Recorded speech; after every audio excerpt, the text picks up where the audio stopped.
Diyos maoy sinugdanan apan way katapusan.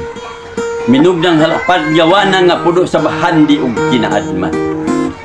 Ipinta sa dili masukod nga kahimayaan ang adlaw, bulan ug mga bituon aras pagbanwag madulong ug mangiog sa kalibutan. Adto kita sa tanaman sa Eden. Ikan sabog gibuhat ang unang tawo nga mo si Adan. Apan tungod sa labing kabingaw, gibuhat ang si Iba aron magkauban sa batahong nga tanaman.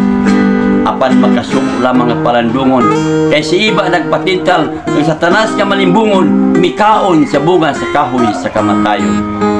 Mga pagmahay ug pagbawaltan dirita sa unang tawo nga mo si Iba Adan. Tungod kay hangtod karon, dili na maihap ang ilang kaliwatan nga sa madali mikanaog sa mingaw nilang ganan.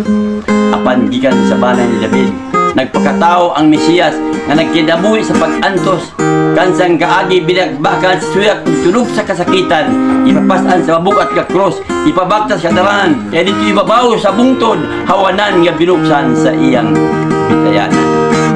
Maukad to ang kaluwasan nga gipadagikan sa kalangitan. Ang gulagway sa mga ubang kabulhanan, nagtanig sa tugsanan, nagpaaga sa dugo aron sa paghugas sa kasalanan. Ang ipatik sa panduman ug handumon sa way katapusan. Amat.